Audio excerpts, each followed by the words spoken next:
This is Alec Debogorski, and you are listening to TNCRadio.live.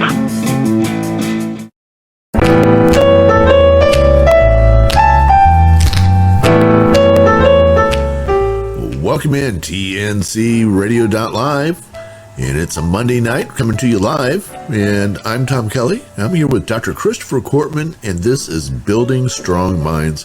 Dr. Cortman, how are you this evening? Doing really well, Tom. Thanks for asking. How about yourself? Doing just fine. Expecting some big-time storms coming through the Houston area here in a few hours. They say we're going to be rocking and rolling, so that always makes things exciting, especially if you have dogs who do not particularly like thunderstorms. And so I'm imagining I'm going to get less sleep than I want to get this evening. Well, you should also still be hungover from your celebration of the Houston Astros yesterday. We are really excited and feeling good about our chances here going into the World Series. And, yes, sir. Sweeping my Yankees in 4 games. Yeah, yesterday made it feel a little bit like a game, but really it didn't even feel like we were trying very much.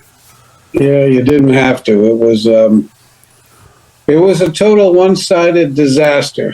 We were on the wrong side. So congratulations to you, and good luck with the Phillies. Well, you know, it's funny you should say it was one-sided disaster. See, to me, I was invested differently than you were. Mm-hmm. And so for me, it was a one-sided party, not a disaster. So... Well, it goes back to where we've been in previous weeks, where all emotions can be traced back to our investments. And so remember, there are 3 teams in any ball game like that. There's those rooting for the Astros, those rooting for the Yankees, and those that could care less. And so the first group is delighted with the outcome, the second is miserable, and the third could care less, and there's no emotion because it requires investment in order to feel human emotion. So that was, I think, an excellent illustration of how all that works. I think so too. And, well, you forgot about the 4th group, though. Which group is that, Tom? The group that shows up just to hear what Bob Costas is going to say this time.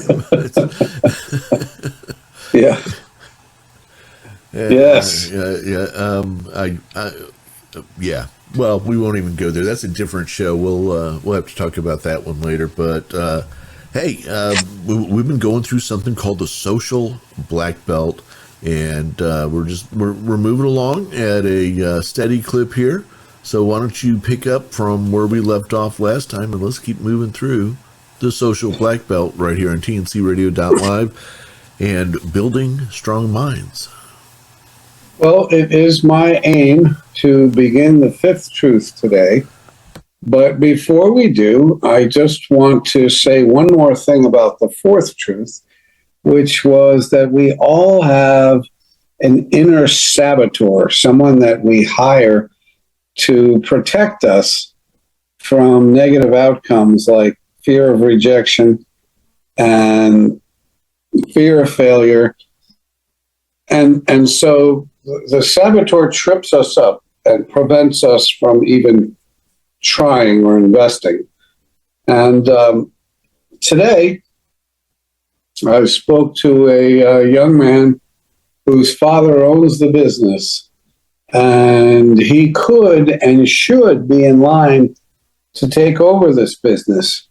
But after 13 years in the business, he's still not anybody's idea of who should be in line to wear the next crown, as it were. And he has this tendency to just sabotage himself in all areas. And I'm trying to get to the bottom of what in the world are you doing and why are you doing this? You know, this goes back to the 3rd truth, that all behavior is purposeful. So if you're doing something, there must be a payoff somewhere in this, or you wouldn't be doing it. And even the saboteur, there's a payoff. The payoff is if I trip myself up, then I don't have to face usually fear of rejection or fear of failure. It's too hard to lose 100 pounds, so I trip myself up and say, well, it's not worth it anyway, or who cares? I'm going to die anyway. What's the point? The point is I sabotage myself so I don't have to face something that frightens me. So in this case, with the young man, I said, so let's get to the bottom of this. What is this really about? He said, honestly, I've never been into this business. I never saw myself as being the face of the business. It wasn't my business. I didn't do it. I don't really care about it. And I just couldn't see myself, someday being a president and CEO. It's not anything that really interests me. And so I haven't studied hard or learned about it. There are people who know more about this business than I do, even though I've been here 13 years. And so he's got a list of people that have called and want business, and he hasn't returned their calls, and he's just sabotaging himself, much to his father's frustration. And that's why he's in therapy. And so we're talking about that and saying, whenever you have a list of people you need to call back, that's got to be hard for you. He says, yeah, I literally hate myself I hate myself, his words, when I have that, because I just feel ashamed of me. I'm angry with me. I'm not doing right by my father. And then, of course, the worse he feels, the less likely he is to call these people back, because now it's embarrassing. They called 3 weeks ago or whatever. And the more it's difficult, the more he avoids it. And the more he avoids it, the more difficult it is. And it's just this vicious circle. And he ends up feeling awful about himself. And when you feel awful about yourself, you are not inclined to do a lot of positive things. So here he is in this self-sabotaging mode. And honestly, the only reason he's still employed at that company is his father owns the business. Otherwise, at some point, they would have said, yeah, I think we've given this enough of a shot, and we're going to have to let you go. But we wish you well, and we got you a T-shirt with the company's name on it. Good luck, kid. So that's an example, a real-life example from a few hours ago, just about how we sabotage. Well, I want to get into the fifth truth today, Tom. And the fifth truth says that all behavior begins with permission from the self. Nothing is ever done without me saying to myself, it's okay to engage in this particular behavior. And I don't know if I ever told this story before on this show, Tom, but I did not learn this truth in school. I did not learn this truth in practice. I learned this truth in driver improvement class. And I needed more material for my book. So one day I got a speeding ticket. And I went to a class. That's why you get the speeding ticket. Absolutely. Right. It's not that I was going 15 miles over the speed limit. I just needed material. Right. So, we're in this class and we're all sitting there feeling like goofballs. Although I have to say there was an attractive lady in the class and we ended up dating for a little while afterwards. So it wasn't all bad. But he said, why are you in my class? And he had this gruff demeanor like a Marine sergeant, a drill instructor or whatever. And he's pointing around the room, why are you here? Why are you here? And we all gave our lame excuses. I was keeping up with traffic, or I think he meant to pull over someone else who was speeding and he got me, or, I was running behind and I just, or whatever it was. But finally, he interrupted us all and he said, no, that's not why you're in my class today.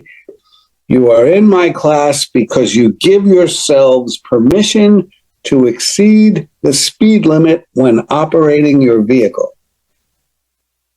And that's the last thing I remember hearing in that class, because I thought that was so fascinating and so accurate, that what this guy was saying is that when I'm in my car, I say to myself, it's okay to go 78 because it says 70. It's okay to go 53 because it says 45. Whatever it is, I'm giving myself permission to exceed the speed limit. I'm thinking, he's so right. He nailed that. I never heard that before. And then he's talking away, but I'm thinking about all the things that I have never given myself permission to do, and therefore I've never done them. And I'm thinking right in this driver improvement class that I have never smoked anything in my life because I don't have permission to do that. So I've never even tried anything. And I'm thinking that I've never hit a female. And that's still true. And it's not because I've never been angry with a female. And it's not because a female's never hit me. I even got hit in the face with a quesadilla by an angry woman. But I've never been physically aggressive and hit a woman only because I don't have permission to do that. It's never going to happen because it's not okay with me to do it. So it can't happen. And I've never robbed a 7-Eleven at gunpoint. There's all kinds of things I've never done. And it's all because of one thing. I don't have permission to engage in those behaviors, so they can't happen. Tell me if you're ready for a break. Otherwise, I'm just going to go on a roll. No, I think it's a good time. Let's go ahead and take the break. We'll be back in just a couple of minutes. You're listening to Building Strong Minds with Dr. Christopher Cortman. We'll be right back. Stay tuned.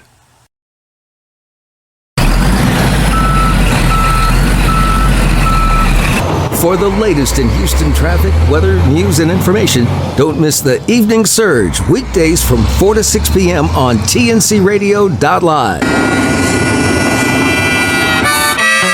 What do you know about trains?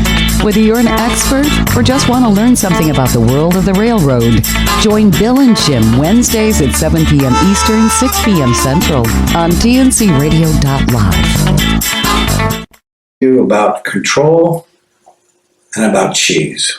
A patient of mine, 84 years old, was talking about her daughter's marriage and her son-in-law and how upset sometimes she gets just watching them. And I said, the kids have a riddle today. What do you call cheese that isn't yours? And the answer, of course, is nacho cheese. And she laughed and said, oh, I get it. I said, yeah.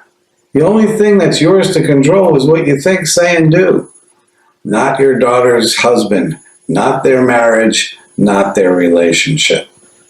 Sometimes we need to just focus on the stuff we get to fix, change, or control. And if it doesn't fall in that category, it's nacho cheese.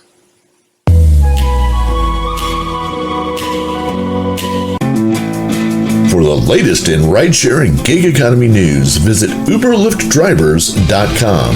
That's UberLiftDrivers.com. Side of the long-haul trucker lifestyle. A trucker's lifestyle can be a gloomy place at times. The long days, stressful work environments, and loneliness have major effects on a driver's life. The dark side of the long-haul trucker's lifestyle is often overlooked and not addressed. As a result, many drivers suffer from mental and physical health problems. Before entering the trucking industry, long-haul truck drivers need to be aware of the good and bad that comes with this lifestyle. It's difficult to stay healthy. Being in good health is a rare thing for long-haul truck drivers. Life on the road doesn't give drivers many opportunities to live a healthy lifestyle. When you spend the majority of your trucking career on the go, your food options are limited.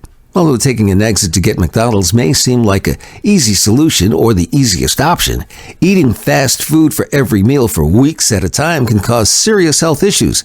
Obesity is one of the most common health issues in truckers. If you don't watch your diet and exercise, you could end up developing a serious health problem. Say goodbye to a regular sleep schedule. The trucking industry runs 24/7, 365, so having a regular sleep schedule is rare for long-haul drivers. The loading and unloading times are often never the same. At times, a driver will deliver a load at 2 a.m. one day and 1 p.m. the next day. In addition to the inconsistent load times, drivers can make multiple deliveries a day. This creates a lot of stress on the body and leaves the driver operating on a few hours of sleep. If you're struggling with getting enough sleep and staying awake on the road, check out our blog, 5 Easy Steps to Help Truckers Stay Awake While Driving. You'll feel lonely. It's not uncommon for long-haul truck drivers to feel lonely while on the road. Drivers have very little face-to-face interactions while working on the road. While this may seem like a good thing for some drivers, it can start to develop depressive symptoms. Depression is a common side effect of trucking. To help avoid feeling depressed on the road, talk to your friends and family on the phone at least once a day. As a long-haul truck driver, you can often feel like you're missing out on your loved one's life. Communicating with them daily will help you feel less lonely. It's hard on your relationships. Long-haul trucking can strain your relationship with your significant other. Being away from your loved one for weeks at a time is never easy. In addition to being apart, many drivers struggle with balancing their work life and personal life. Relationships already take a lot of work, but long-distance relationships take even more work. When you become a long-haul truck driver, it's important to be willing to put an extra effort into your relationship. Some quick tips to having a healthy relationship as a long-haul truck driver. Communicate daily. Spend as much time together as possible when you're not working. Consider therapy. Avoid arguments. Trust each other. This blog has been brought to you by the Truckers Network at app.thetruckersnetwork.net. It's Truckers Life Radio from TFC Global with your host, Ron Frazier. Monday nights, 9 p.m. Eastern Time. Here we're helping drivers as they travel life's highway. I love that. The spiritual side, drivers face a lot out on the road. Truckers Life Radio digs in on the spiritual and moral questions that drivers face on a daily basis. You don't want to miss it. Every Monday night at 9 p.m. Eastern. Welcome back in TNCRadio.live. This is Building Strong Minds with Dr. Christopher Cortman. I'm Tom Kelly. So, Dr. Chris, before we took the break there, you put out one of the truths, truth number 5, regarding the social black belt. Let me kind of say it back to you to make sure I'm understanding what you just said, and that is that all behavior is essentially okayed by me before I do it. Somewhere I've decided it's okay to do this, whatever the behavior is. Yep. All behavior requires permission from the self, or it can't happen. I have to say to myself, for instance, Tom, if he says one more thing about my mother, I'm going to crack him in the face. That happens in my head before my fist flies into someone's face. But I give permission. But people don't like this truth because you just took away our best excuse. I couldn't help it. You are so spot on. In fact, one of the places that I like to talk about with this truth is having an affair in a relationship. This brings a lot of people into therapy, as you might imagine, and it's on the brink of destroying our marriage or relationship permanently, and we try to get into what happened. And quite often the person will say something like, I didn't plan this, it just happened. And I'm sorry, but that is very inaccurate, because an affair is actually, Tom, a series of permission-granting behaviors that culminates in an extramarital relationship. For instance, and I'm going to use a fictitious example just to describe this. Let's say that this is in my life, and I'm going to a conference to get my continuing education units to keep my license as a psychologist. And so we have these big conferences every year or two, and psychologists from all over the state meet to get their credits. And I walk into a great big room where there's a conference, and I look around and I see where there's an attractive young lady and a seat right next to her that's open.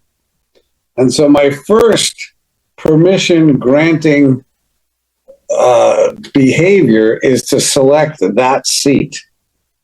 And then we're listening to the lecturer, and I'm thinking, I need to do something to get this young lady's attention. So I think of something funny, and I write it down on a piece of paper because everyone's quiet listening to the lecture, and I slip it right in front of her. And she reads it, and she not only smiles and suppresses a laugh out loud, but she grabs her pen and she writes back. And it's on.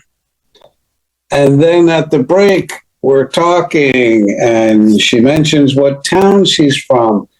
And I happen to know somebody in that town. And, you know, by the end of the weekend, I have a name, and I have an email and so forth. And, you know, by the time we happen to be going out for lunch, I would have probably granted myself permission 25 different times to do things that would have made that a possibility. And I point that out because it didn't just happen. It never just happens. You know, you don't just wake up in the morning and there's a strange woman on top of you or you on top of her. It doesn't work like that. It requires all kinds of permission-granting behaviors. I have seen movies, as you probably have, where the director goes way out of his or her way to make it seem like this just happened. These were happily married people who just happened to run into somebody and they couldn't help it. It was just magical chemistry, and there we were. And I want to say, nonsense. Mm-hmm. Nonsense. You had to do so many things to make that extramarital relationship. You gave it life, and you gave it a lot of thought, and you put a whole lot into it. And what I'm saying is this is true about all behavior. It requires permission. That's both helpful and disheartening at the same time. So let me share with you a couple of fresh stories from my caseload this afternoon. One gentleman is in my practice seeing me because he would go to massage parlors to get massaged. And at the end of the massage, they have what's called a happy ending, which means that he got some need of his met. And he was doing this for years, and his wife didn't know about it. And when she found out, she's like, what? They have these things where you could go and get, you know, and he's like, this is nothing. He's like, you know, I don't even know their names. I don't, you know, there's nothing personal. He had permission from himself, you know, he just had to pay a little bit extra, and he could have his sexual needs met by a complete stranger. And no other contact, and, you know, no conversation, no anything. And so why was he seeing me? Because his wife said, this is absolutely unacceptable. So something's going to give here. You are either going to leave this marriage, we're going to get a divorce because this is infidelity, or you're going to stop this. You are going to rescind permission from the self to ever do this again. Because if I find out that this happens again, this is over. And for this guy, it was like, oh, all right, I guess I have to stop doing this, because as far as he was concerned, he could definitely justify what he was doing, but now he had to rescind permission because of the fear of consequences. So there was not a built-in sense of this is wrong. there was a fear of consequences. So he had to rescind permission. And I'm doing the therapy saying, your wife's not really crazy. She's not one of a kind. I don't know a lot of wives who would say, oh yeah, that's a good thing. That should make you feel better about your therapeutic massage and the whole experience. I'm glad you're doing that. I don't know a lot of wives who would condone that behavior. So it's like, do you want to get married? Do you want to stay married? Do you want to have a life with her? Because if so, I think we have to cut this behavior out of the daily regimen. Another woman today lost her sobriety. That she's worked very hard on gaining. She's been sober for a number of months, and she gave herself permission to pick up that first drink with a new guy she's dating. She's a widow and has taken the death of her husband very hard, and she was living in a bottle since he died. But she's gotten sober, and she has a new lease on life, and then she meets a guy, and she just thinks he's completely charming, and they're having the time of her life, and she thought, I'd never love again. And so she picks up a drink. She gives herself permission to pick up a drink. And when you're alcoholic, and when your life has become unmanageable, as they say in the first step of the 12 steps of AA, you can't manage this, you can't control this, it makes your life unmanageable. One drink doesn't stay there. No, the expression is, first the man takes the drink, then the drink takes the drink, and then the drink takes the man. In this case, it's the woman, but that's what happens. So our conversation today was about whatever we have to do. We're going back to meetings, and I'm glad you're happy with this new guy, but no drinking. No drinking. We can't do drinking because it's going to kill you. You're going to have the happiest 2 months before you die, and that's not going to work.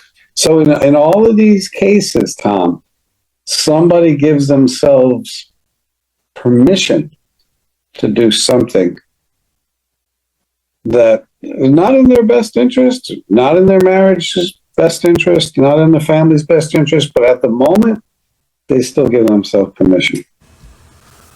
Well, then I'm going to ask you a question, and I'll give you some time to think about it while we're on break. Why? Why do people do this? Fair enough. All right. We'll talk about that in just a minute. You're listening to TNCRadio.live. Stay tuned.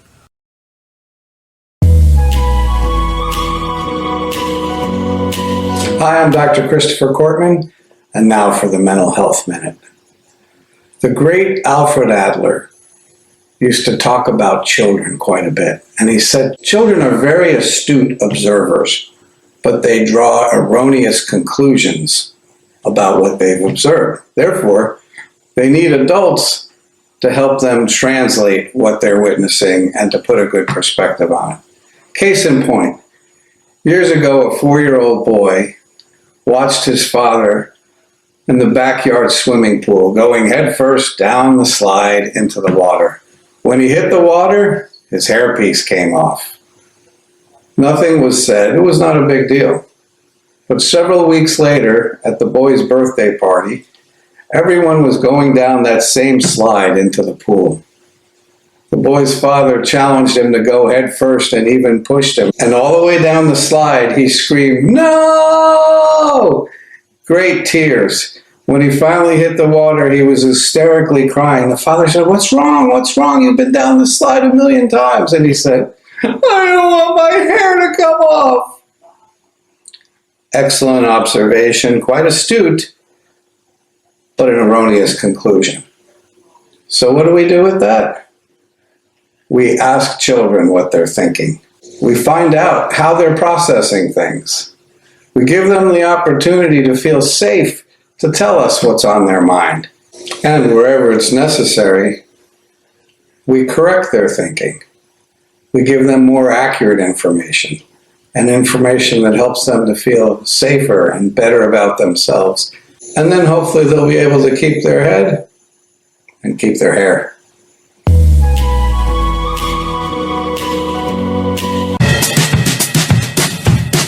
It's Landline Now, followed by Steve Summers' Overnight Drive every night on TNCRadio.live starting at 11 p.m. Eastern and 10 p.m. Central.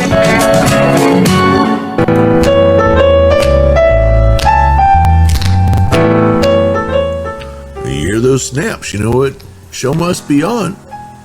It's either West Side Story or Building Strong Minds with Dr. Christopher Cortman. I'm going to guess we're doing Building Strong Minds. Dr. Cortman, I asked you a question right before we went to break here. And I kind of want to go back to this because the social black belt, you spend a fair amount of time working with adolescents on this. And I'm thinking about my own kids. And one of the more useless questions I would ask them after they've done something particularly adolescent-y or stupid, I would say, why? Why did you do that? And inevitably they would say, The answer is, I don't know. I don't know. But the truth of the answer is because they gave themselves permission to do so. Mm-hmm. And it also leads to some of the larger questions that we run into in life these days are when horrible actions are taken by people against other people, whether that's a school shooting or a workplace shooting or the theft of millions of dollars from other people or whatever. And you wonder quite often, why would the person do that? And I find that often to be a non-starter because I don't think they can ever give us an answer that we'd go, oh, okay, yeah, I got it. Yeah, that makes sense. But bottom line, they're giving themselves permission to do it. Am I reading this right?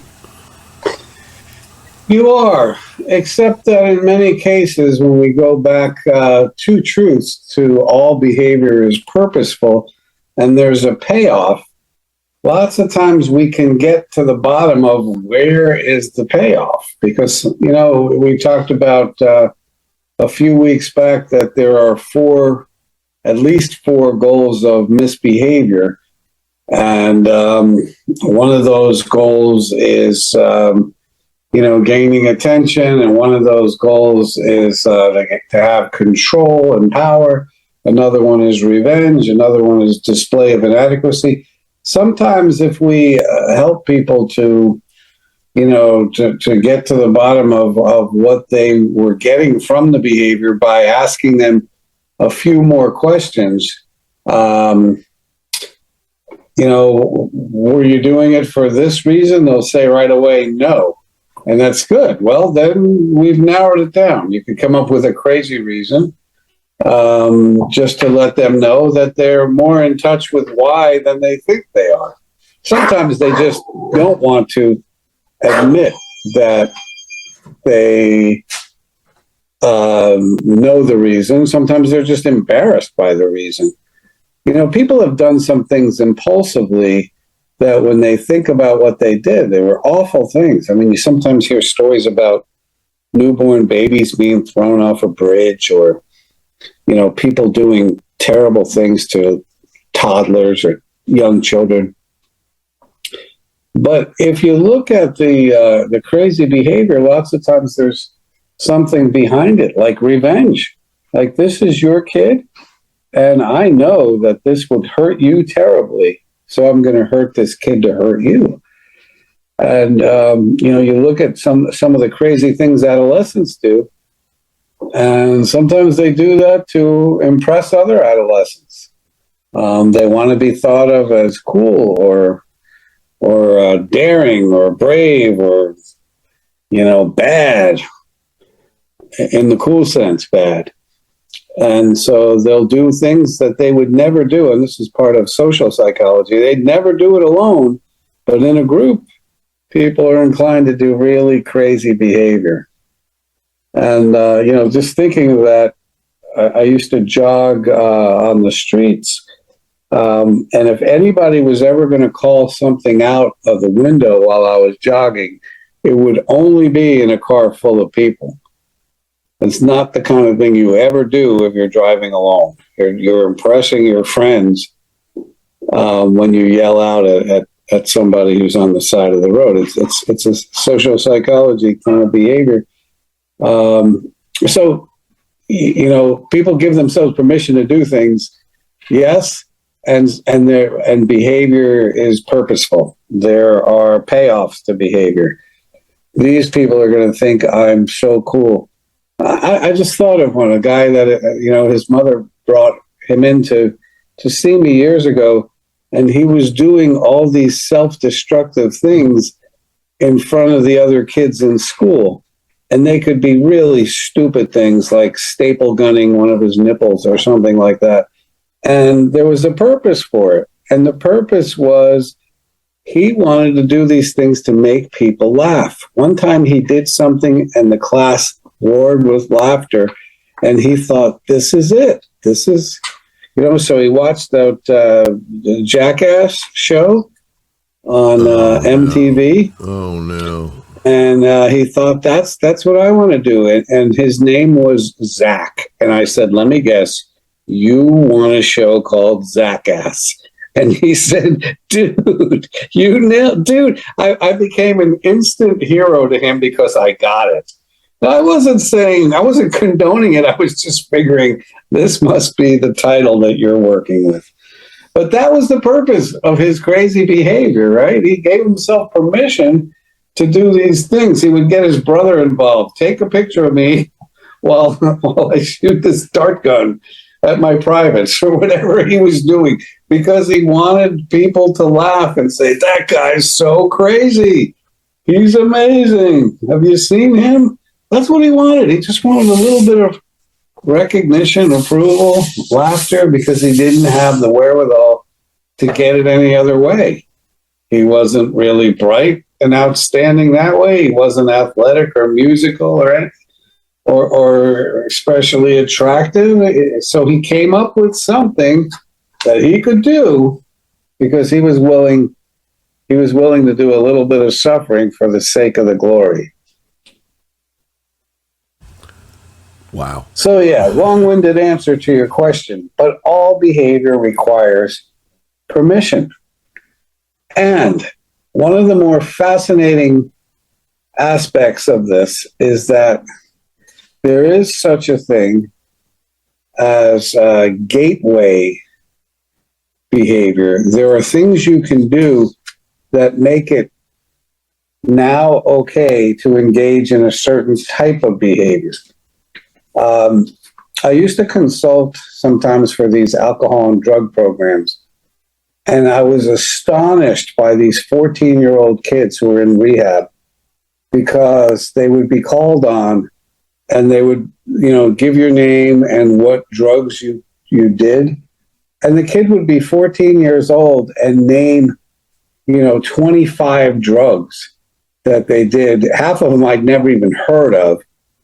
But the kid was reportedly doing all of these drugs at this tender young age before going into rehab. And all of it begins, you know, there's a fascinating study by the National Institute of Health, goes back into the 90s, but it was something like, you know, forgive me if I don't have the numbers exactly right, but you'll get the point. If a person smoked one cigarette or one joint, they were 93 times more likely to use cocaine than someone who never did. And so the point of that was there are gateway types of behavior that once you've done this, it's not a big deal to do this. Like, very few people start off their drug abuse career with heroin. Right. But you can get there. You can get there by drinking at age 14, by smoking marijuana, by trying cocaine. I mean, there's a pathway to get to there. And it begins with permission to do this. If you could do this, then it's not that big a deal to do that. If we have time, I'll give you a story on an adult level that I really found fascinating. Yeah, we got a couple more minutes here. Okay, so a man sets up a fishing trip to Costa Rica with 17 males, and they're middle-aged males, and they're going for a crazy time. And I was one of these guys, and I knew all of the others except for 15 of them. And I had a chance to be a psychologist and to watch the behavior of these guys. And one guy was like a week to 2 weeks, I don't remember the exact time, post-divorce. And he's on this trip with a bunch of wild guys, and they are reportedly bringing in different drugs and prostitutes and things. That was shocking for me. I mean, I went to a Christian college. I didn't have any of that. But this one guy, he was pretty clean and straight-laced like I was, but he just got divorced. And a little bit of peer pressure, and the women were everywhere and very inexpensive, and he decides to partake in having sexual relations with a prostitute in another country. Who's going to know? And I'm watching this guy, and in the next day or two, he did it 4 times. Having never done it in his entire life, he did it 4 times. And the psychology part was what was interesting to me. Once he did this, it became not a big deal to do it again and again and again, because he had already crossed that line. That's what happens. Once somebody gives themselves permission to do marijuana, it's not a big deal to try cocaine. Right. Once you've tried cocaine, it's nothing to try an opiate. It's nothing to try, a hallucinogen. It begins with some type of permission. And that can be any part of your life. If you give yourself permission to do one thing, you can find that it's easy to just build on that. And I'm talking all behavior requires permission. You have to have permission from yourself to cheat on your taxes. You have to have permission from yourself to kiss someone who's not your wife. You have to have permission. You have to have permission to eat something with sugar in it. If you've heard that this is not the healthiest thing in the world to eat one of these donuts, and you're not eating them, you have to have permission to say, yeah, I'm going to do that. You have to have permission to gamble.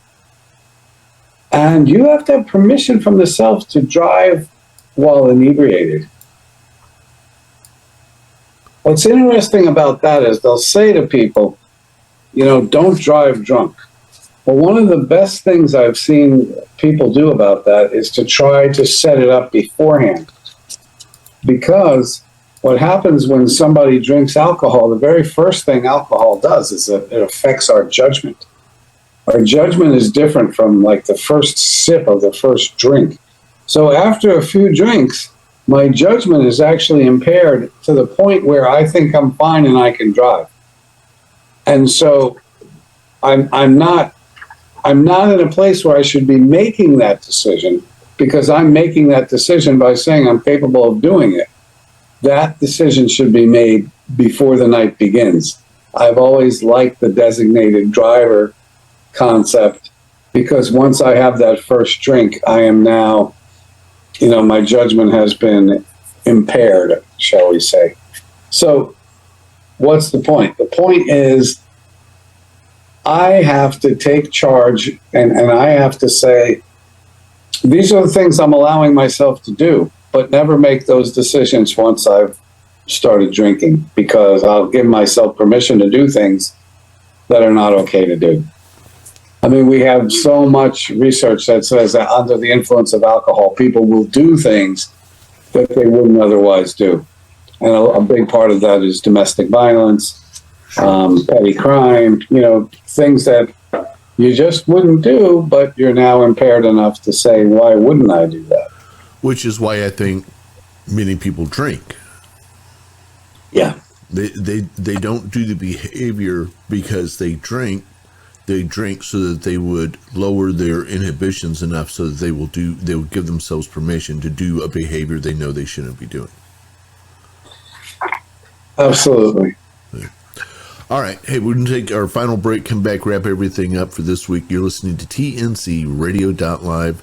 Stay tuned. This info blog on tncradio.live is brought to you by the Truckers Network at app.thetruckersnetwork.net. 4 things truck drivers need to know about motor truck cargo insurance. Motor truck cargo legal liability insurance, also referred to as cargo insurance, covers the loss or damage to the freight you're hauling. When hauling cargo, there's always a risk that it could be damaged or stolen. While there are no legal requirements to have cargo insurance, it is highly recommended to better protect yourself and the goods you're hauling. What is cargo insurance? Cargo insurance protects you from financial loss if the freight you're hauling gets damaged or lost. In the event of an accident, cargo insurance pays for the amount you're insured for only if the event is covered. Cargo damage resulting from collision, accidents, fire, and spoilage are examples of covered events in most cargo policies. Benefits of cargo insurance. When hauling cargo, someone's paying you to safely deliver someone's assets from point A to point B. The main benefit of motor truck cargo insurance is that you reduce financial loss if the cargo you're hauling gets damaged. Also, purchasing cargo insurance gives you a peace of mind knowing that you're covered if your cargo gets damaged. How is cargo premium determined? The motor truck cargo rate depends on the type of cargo you're hauling. The classifications include dry van freight, flatbed freight, refrigerated freight or reefer, autos, household goods mover, and hazmat. As there are many different cargo classifications for a motor carrier, discuss with your agent the type of freight you intend on hauling. Insurance carriers generally classify motor carriers with the highest commodities hauled. So even if you only intend to haul autos 5% of the time and 95% of the time flatbed freight, your premium will be based on an auto hauler. This is why it's so important to talk with your agent about everything you'll be hauling. This ensures that the policy is written the correct way and excludes nothing that you intend to haul. Nobody wants to be stuck with a cargo claim commodity that's not covered under their policy. Please note that the coverages, limits, and explanations of coverages mentioned here can differ with every motor truck cargo policy, depending on the type of cargo hauled and carrier requirements. Please discuss what is included and what can be added on or endorsed to your policy or quote with your current agent. What limits are you required to carry? There are many factors that determine the cargo limit a motor carrier should carry. Unlike commercial auto liability, generally the shipper who owns the freight will provide you with a minimum limit required to haul a load for them, not the federal government. The standard limit of cargo insurance for general freight is $100,000, but this limit can differ. For example, if a carrier is an auto hauler, his cargo limit could be anywhere from $150,000 to $1 million depending on the number of autos hauled and the auto's conditions. This info blog was brought to you by the Truckers Network at app.thetruckersnetwork.net. Truckers Life Radio from TFC Global with your host, Ron Frazier, every Monday night at 9 p.m. Eastern Time. On the show, Ron interviews guests to help inform professional drivers just like you about the importance of things like human trafficking to sex addiction to how to overcome the impossible odds on the way to success. Every Monday night at 9 p.m. Eastern.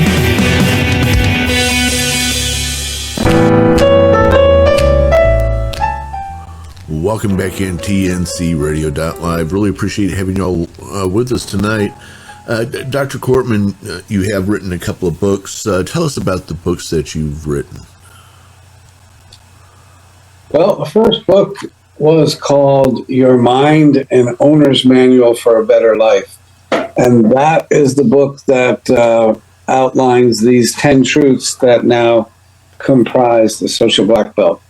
The second book is called Take Control of Your Anxiety. And that's a book for people who want to bring their anxiety level down and make it manageable without the use of drugs or chemicals. The third book is a book about trauma and getting over the worst thing that ever happened to you. And it's called keep pain in the past. And the last book is called The Social Black Belt, and that is a rewrite of the first book, but it's written for adolescents. It's supposed to be the Social Black Belt program as written for high school kids. Got it. So those are the 4 books to this point. And we should point out that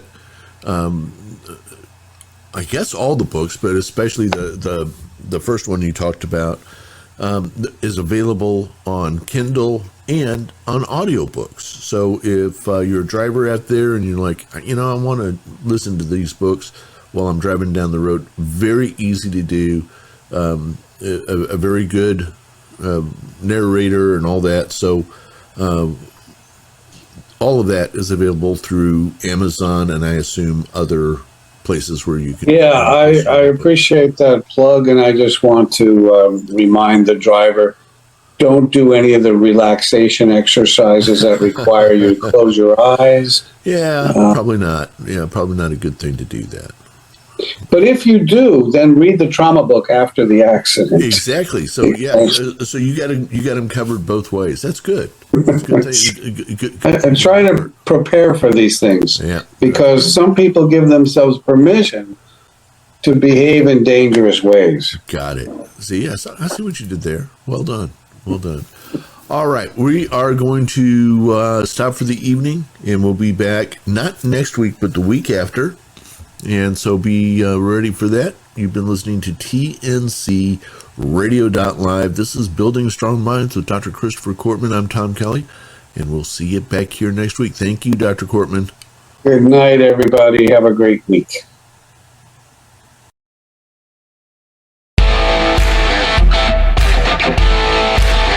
Join Tom Kelly and the rest of the team each day on the Morning Grind. Then stay tuned for an encore presentation of last night's Landline Now. Weekdays on TNCRadio.live. At Hot Shot Secret, we share the science behind common diesel problems. For example, diesel fuel cetane levels. The cetane rating in diesel fuel is 42 to 45. Most diesel engines operate more efficiently with a cetane rating of 48 to 50. One treatment of Hot Shot Secret Diesel Extreme will raise your cetane 7 points, increase fuel economy, and improve cold starts. Hot Shot Secret Diesel Extreme is available nationwide at truck stops, fine farm and auto stores, and online at hotshotsecret.com. Hot Shot Secret, powered by science.